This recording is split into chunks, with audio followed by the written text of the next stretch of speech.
ભુજમાં નાગરિકોને પીવાના પાણીના ફાંફા પડી ગયા છે। શુદ્ધ પાણી માટે ફિલ્ટર પ્લાન્ટ તો તૈયાર કરાયો હતો, પરંતુ ટેકનિકલ ખામીને કારણે હાલ ભુજવાસીઓ ફિલ્ટર કર્યા વિનાનું પાણી પીવા મજબૂર બન્યા છે।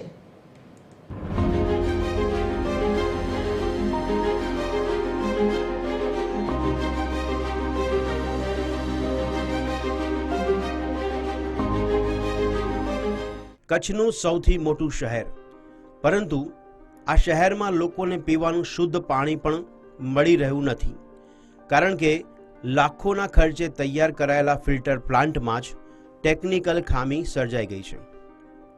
ભુજ તાલુકાના કુકમા નજીક પાણીનો સંપ લગાવવામાં આવ્યો છે અને અહીંથી જ અલગ અલગ વિસ્તારોમાં પાણી વિતરણ કરાય છે, પરંતુ પ્લાન્ટ બંધ હોવાથી નગરજનોને ફિલ્ટર કર્યા વિનાનું જ પાણી વિતરણ કરવામાં આવી રહ્યું છે, જેને પગલે સ્થાનિકોમાં ભારે રોષ છે।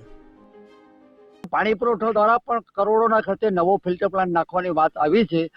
જો આ તો આજ દિવસ સુધી તમે શું કર્યું અને શા માટે આવી રીતે સરકારના રૂપિયા બગડ્યા પછી પણ તમે કામગીરી નથી થતી, તો તાત્કાલિક આવા અધિકારીઓને સસ્પેન્ડ કરવામાં આવે અને કડક પગલાં લેવામાં આવે। ફિલ્ટર પ્લાન્ટમાં કરોડો રૂપિયાનો ખર્ચ કર્યા પછી આજે 8 મહિનાથી ફિલ્ટર પ્લાન્ટ બંધ છે। લોકોને જે પાણી ઉપરથી નર્મદામાંથી આવે છે એ નહીં, પાણી સીધું મોકલવામાં આવે છે। વરસાદ પડ્યો ત્યારથી બહુ ફરિયાદ છે કે ડોળું પાણી આવે છે, ગટરવાળું પાણી આવે છે, વાસવાળું પાણી આવે છે, પરંતુ ફિલ્ટરેશનની કોઈ પ્રક્રિયા ન થતી હોવાના લીધે અત્યારે રોગચાળો પણ ફેલાઈ રહ્યો છે અને લોકોના આરોગ્ય સાથે ગંભીર ચેડા થઈ રહ્યા છે। ભુજ નગરપાલિકાએ આશરે 55 લાખ રૂપિયાના ખર્ચે ફિલ્ટર પ્લાન્ટ લગાવ્યો હતો, પરંતુ આ પ્લાન્ટ થોડા સમયમાં જ બંધ થઈ ગયો છે અને આ અંગે જ્યારે TV13 ગુજરાતીની ટીમ ચીફ ઓફિસર પાસે પહોંચી તો સાંભળો તેમણે શું કહ્યું। અત્યારે નગરપાલિકા વિસ્તારમાં આપણે જે પાણી સપ્લાય કરીએ છીએ એને ગેસ ક્લોરિનેશનથી આપણે ટ્રીટ કરીને પછી પાણી મોકલવામાં આવતું હોય છે।